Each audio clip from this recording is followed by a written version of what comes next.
आज की इस वीडियो में हम स्वामित्व के आधार पर संसाधन के कितने प्रकार हैं यहां से शुरू करने जा रहे हैं। तो अगर आप हमारे इस चैनल में नए हैं तो जल्दी से जल्दी सब्सक्राइब करिए, चैनल को सब्सक्राइब करिए, वीडियो को लाइक करिए, शेयर करिए, ज्यादा से ज्यादा लोगों तक फैलाइए। तो आइए शुरू करते हैं वर्ग 10वीं के भूगोल का जो पहला लेसन है भारत संसाधन एवं उपयोग। आज हम इसको शुरू करने जा रहे हैं। तो हमने आपको बता दिया कि कल बहुत सारे पॉइंट को हमने कवर कर लिए थे। तो आज की इस वीडियो में हम कहां से चल रहे हैं कि स्वामित्व के आधार पर संसाधन के कितने प्रकार हैं।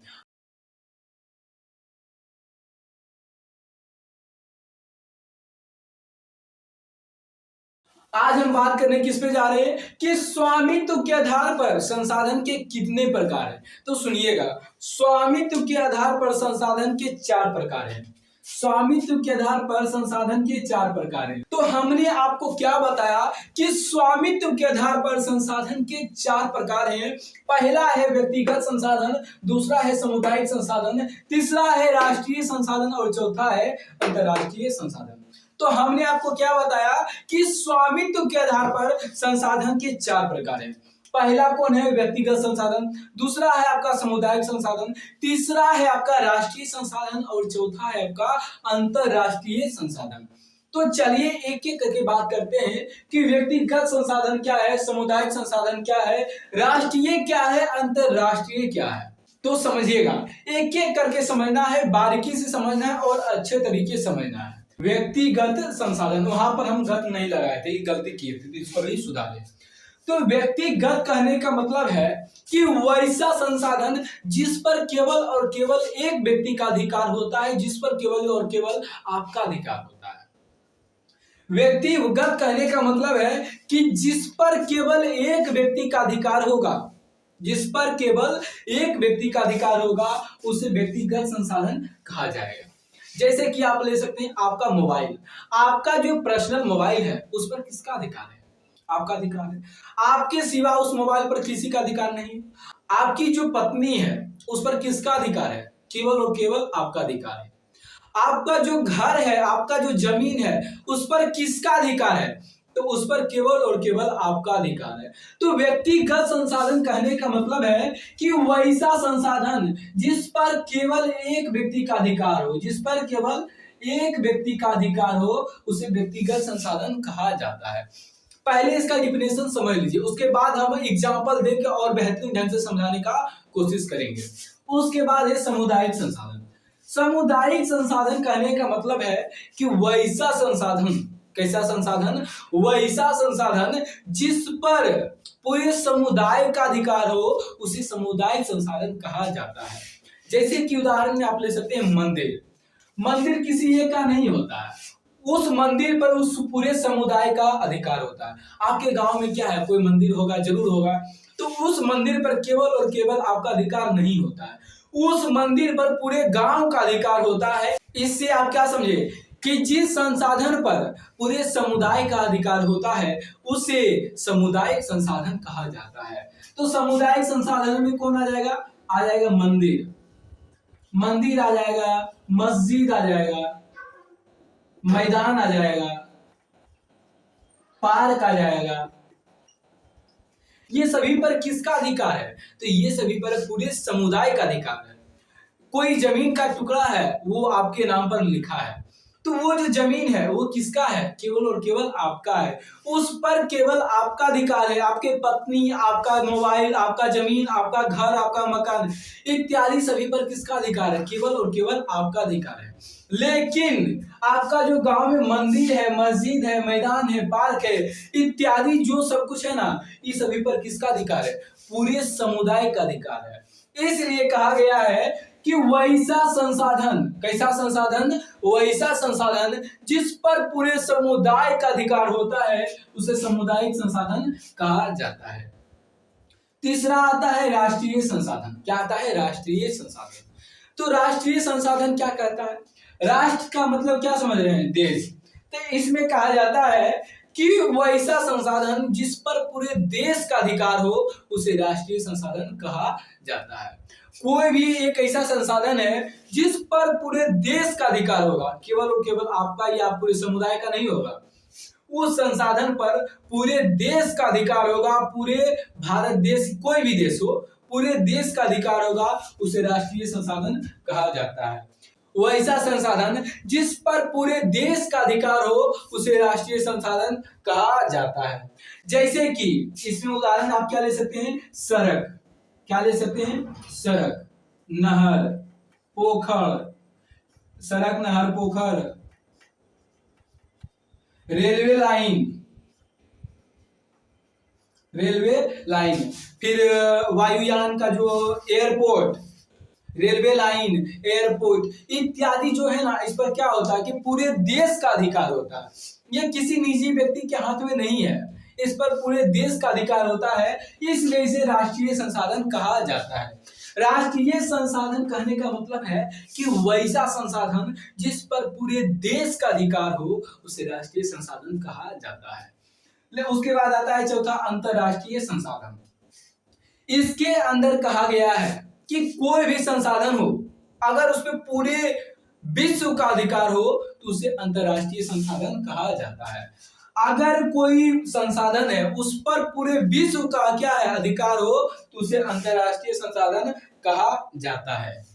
जैसे क्या होगा, इसमें उदाहरण क्या ले सकते हैं, चंद्रमा पर खोजा गया जमीन, चंद्रमा पर खोजा गया जमीन, चंद्रमा पर जो जमीन खोजा जा रहा है, उस पर जो रिसर्च किया जा रहा है, वो केवल और केवल एक व्यक्ति का नहीं होगा, वो पूरे विश्व का होगा, इसलिए उसे कहा जाता है क्या, अंतरराष्ट्रीय संसाधन। तो पहला में क्या कहता है कि जिस पर केवल आपका अधिकार है, केवल और केवल आपका अधिकार है, उसे व्यक्तिगत संसाधन कहा जाता है। दूसरा है सामुदायिक संसाधन, तो जिस पर पूरे समुदाय का अधिकार होता है उसे सामुदायिक संसाधन कहा गया। तीसरा है राष्ट्रीय संसाधन, कि वैसा संसाधन जिस पर पूरे देश का अधिकार हो उसे राष्ट्रीय संसाधन कहा जाता है। चौथा आता है अंतरराष्ट्रीय संसाधन, मतलब कि वैसा संसाधन जिस पर पूरे विश्व का अधिकार है उसे अंतरराष्ट्रीय संसाधन कहा गया, उसे अंतरराष्ट्रीय संसाधन कहा गया। तो ये था आपका कि स्वामित्व के आधार पर संसाधन के कितने प्रकार है।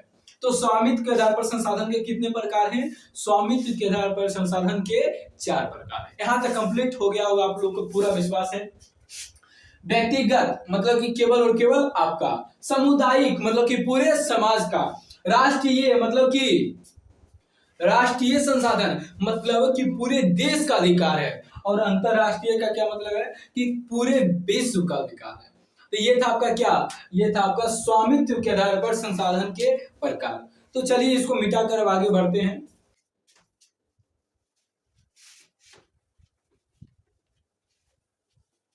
तो चलिए, तो इसके बाद बात करते हैं कि विकास के आधार पर संसाधन के कितने प्रकार हैं। किसके आधार पर, विकास के आधार पर।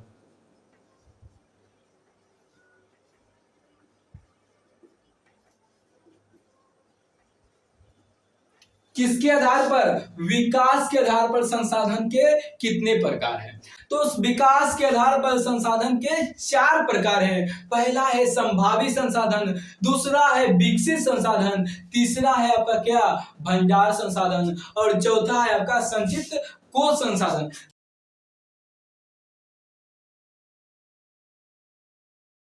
संभावी संसाधन, दूसरा क्या था, विकसित संसाधन,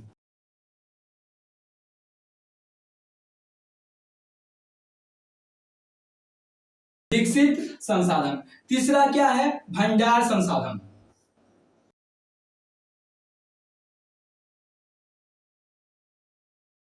और चौथा क्या है, संचित कोष संसाधन।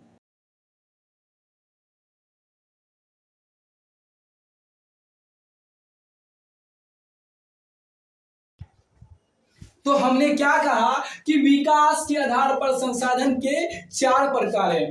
पहला है संभावी संसाधन, दूसरा है विकसित संसाधन, तीसरा है भंडार संसाधन, और चौथा है संचित कोष संसाधन। तो इसको आप एक एग्जांपल के तहत से समझिए। मान लीजिए कि ये कोई वृक्ष है, मान लीजिए कि ये क्या है, कोई वृक्ष है, मान लीजिए कि ये कोई वृक्ष है, ऐसा आपको मानना है, हालांकि है नहीं लेकिन मान लीजिए।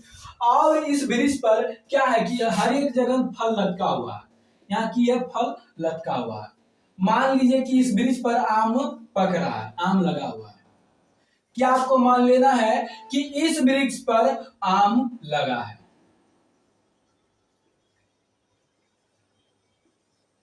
हमने क्या कहा कि मान लीजिए ये कोई वृक्ष है और इस वृक्ष पर ये क्या है, ये आपके आम है और इसमें सब क्या होता है कि कुछ आम पके हुए हैं, तो जिसको हम काला कलर से रंग कर रहे हैं ना वो पक्का आम है, और जो ऐसा ही है वो कच्चा आम है।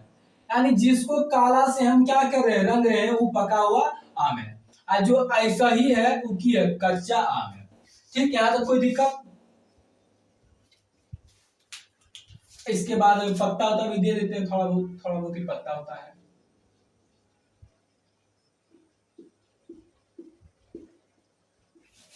विकास के आधार पर संसाधन के 4 प्रकार होते हैं। इसको समझने के लिए हमने क्या किया कि एक वृक्ष का चित्र हमने मान लिया। अब इसको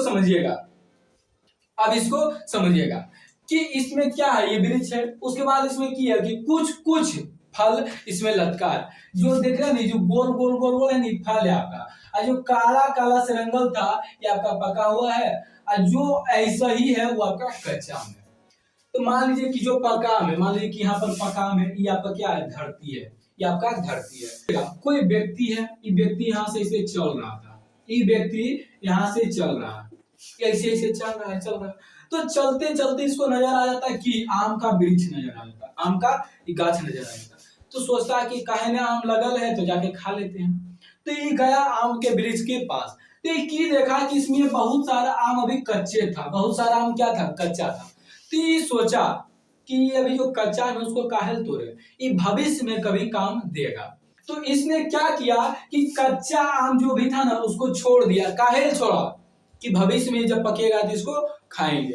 यानी ये व्यक्ति कच्चा आम को किया, छोड़ दिया कि भविष्य में हम इसको खाएंगे। उसके बाद इसका नजर जाता है पकल का आम पर। ये बोलता है भाई तो पक्कल आम एकदम पियर है, ये इसको की करते हैं, खा लेते हैं। बॉस इसको यहाँ से किया, तोड़ लिया और इसको खा गया, तो ये आम की हो गया, खत्म हो गया। यानी ये आदमी किया कि जो कच्चा आम था उसको छोड़ दिया। काहे छोड़ा कि भविष्य में जब पकेगा तो हम खाएंगे। लेकिन यहाँ पर जो पका हुआ आम था उसको ये किया, खा लिया, इसको ये खा लिया। फिर आगे बढ़ता है, फिर देखता है कच्ची आम है तो इसको छोड़ देता है। फिर पक्का आम देखा, पक्का आम को खा लिया। उसके बाद जो आसपास में था ये सभी खा लिया, जो आसपास में आम था ये सबको खा लिया।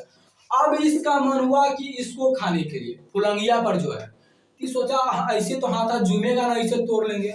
तो जो फुलंगिया एकदम जो सबसे ऊपर टहनी पर था ना उसको ही तोड़ना चाहा। पका वो भी आम था, तोड़ना इसको भी चाहा, लेकिन इसके पास कोई ऐसा संसाधन नहीं था ताकि फुलंगिया पर से तोड़ पाए।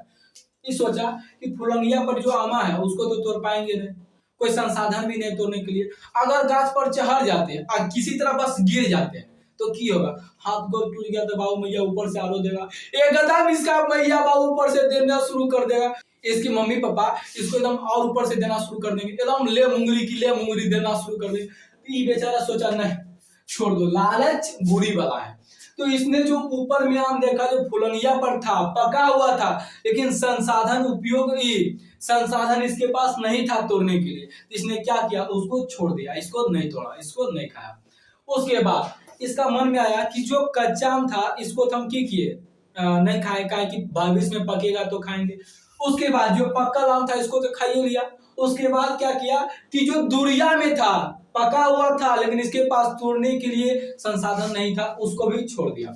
उसके बाद सोचा ही कि सब आम हम ही खा जाएंगे, तो तभी जो और भी लोग है वो की करेगा, उसको भी तो खाना चाहिए। हमारा जो बेटवा बेटिया मतलब कि जो है वो की करेगा, वो भी खाएगा। इसने क्या किया, कुछ आम पके आम को छोड़ दिया, काहे ले, अपना बेटा बेटी को खाने के लिए, अपना बेटा बेटी या दूसरे आदमी को खाने के लिए।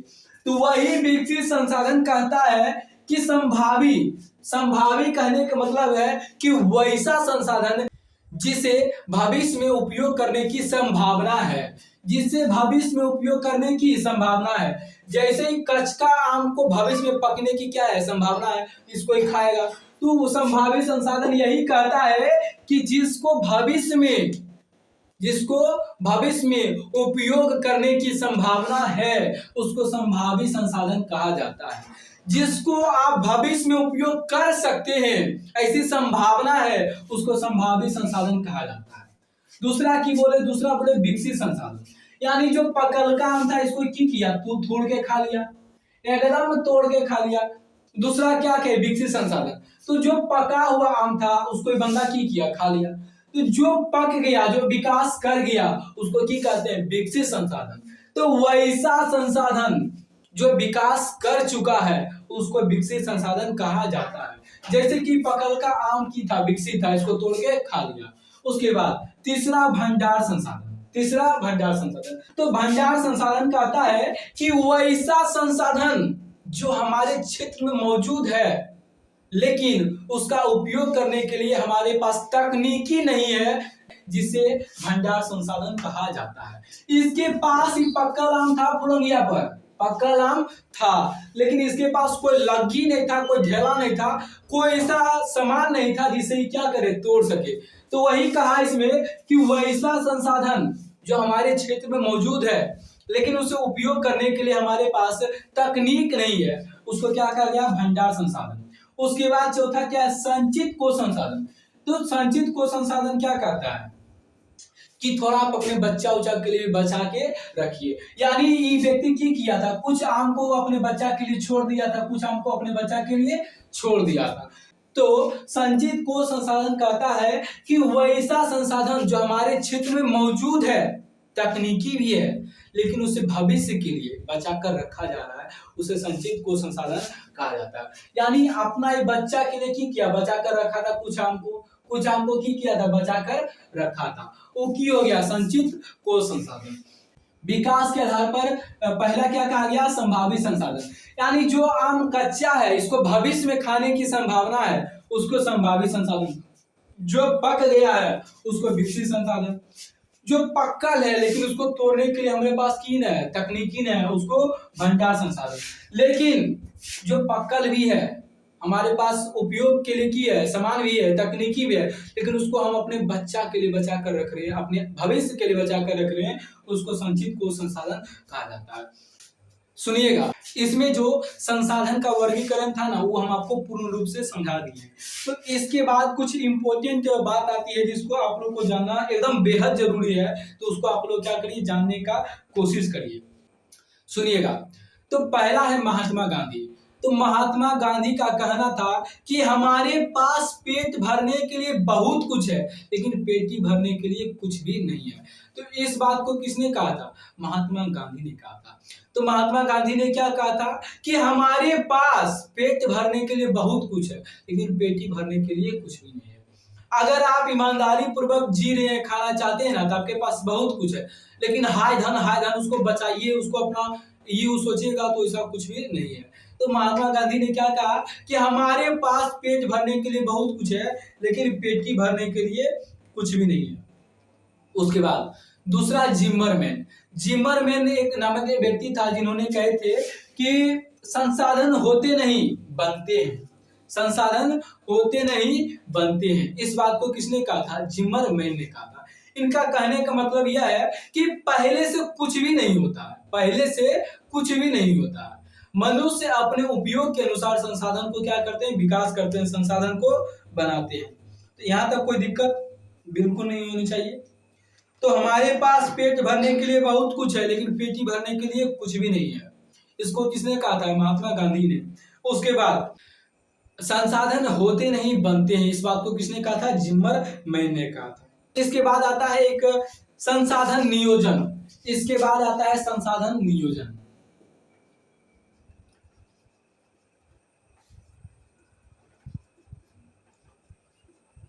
इसके बाद क्या आता है? संसाधन नियोजन। तो संसाधन नियोजन कहने का मतलब क्या है? तो संसाधन नियोजन का कहने का मतलब यह है कि संसाधनों को एक योजना के तहत उपयोग किया जाना है, संसाधन नियोजन कहलाता है। तो इसका मतलब समझिएगा कि संसाधन नियोजन क्या कह रहा है। मान लीजिए आप कहीं पेट्रोल लेने गए हैं, संसाधन क्या है? पेट्रोल जो है बहुत ही सीमित मात्रा में, आप कहीं पेट्रोल लेने गए, आप मान लीजिए कि आपके पास पैसा बहुत है, तो ऐसा थोड़ा करिएगा कि पेट्रोलवा लीजिएगा एकदम रोडवा पर ऐसे छिड़कले चलिएगा, एकदम छिड़क रहे, ऐसा कुछ भी नहीं करना है। अगर आप पेट्रोल को रोड पर यूं ही बर्बाद कर देते हैं, बहा देते हैं, तो उससे क्या हो रहा है, संसाधन का हानि हो रहा है। तो वही कहा गया है कि संसाधन को एक योजना के तहत उपयोग करिए, उसका सही इस्तेमाल करिए, क्योंकि ये बहुत ही सीमित है। आज इसका उपयोग आप कर रहे हैं, लेकिन आगे वाला जो भविष्य है वो इसका उपयोग नहीं कर पाएगी। इसलिए कहा जा रहा है कि संसाधनों को एक योजना के तहत उपयोग करिए, संसाधनों को एक योजना के तहत उपयोग करिए। तो संसाधन नियोजन में क्या कहा गया कि संसाधनों को एक योजना के तहत उपयोग किया जाना ही संसाधन नियोजन कहा जाता है। उसके बाद आती है सतत विकास। उसके बाद क्या आता है, सतत विकास। सतत विकास। सतत विकास क्या कहता है, सुनिएगा। सतत विकास कहता है कि वर्तमान में जो संसाधन है उसका आप उपयोग करिए, लेकिन भविष्य के लिए बचाकर रखिए, उसको सतत विकास कहा गया है। यानी संसाधनों को वर्तमान में प्रयोग करते हुए भविष्य के लिए बचा कर रखा जाना ही सतत विकास कहा जाता है।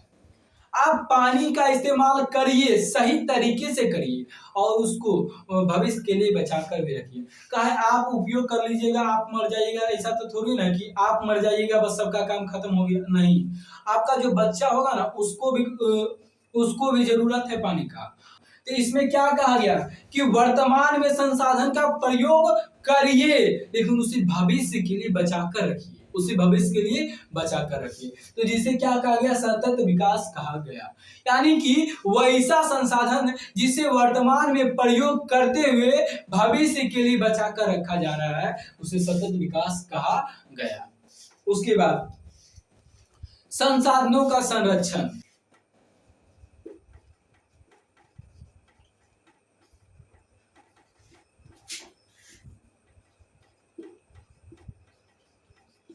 इसके बाद क्या आता है, संसाधनों का संरक्षण। इसका कहने का मतलब क्या है, संरक्षण मतलब होता है बचा कर रखना। तो संसाधनों का संरक्षण कहने का मतलब है कि संसाधनों को बचा कर रखिए, उसको क्या कहा गया, संसाधनों का संरक्षण। यानी संसाधनों को बचा कर रखा जाना ही संसाधनों का संरक्षण कहलाता है।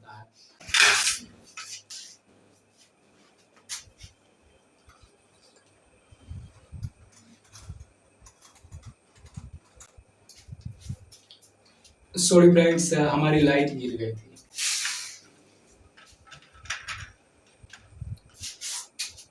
सॉरी फ्रेंड्स, हमारी जो लाइट है ना वो गिर गई थी। कोई बात नहीं, हम ठीक कर दी है, तो आगे समझिएगा। आप पढ़े होंगे कि झूम कृषि में क्या हो रहा था,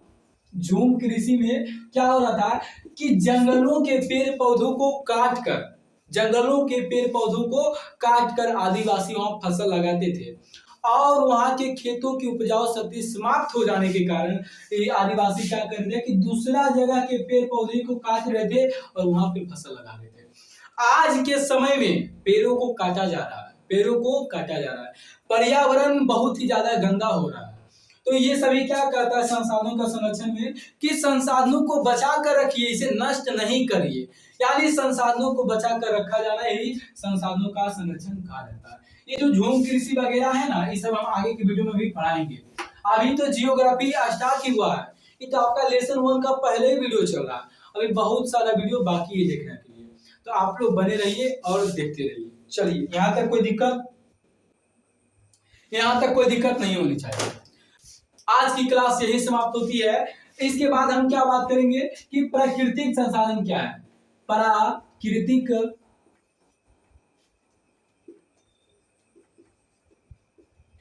प्राकृतिक संसाधन, तो इसके बाद वाले वीडियो में हम बात करेंगे कि प्राकृतिक संसाधन क्या है, मृदा क्या है, मृदा के प्रकार क्या है, समझे। ये सारी तमाम बातें जो है ना, हम नेक्स्ट वीडियो में ही करने वाले हैं।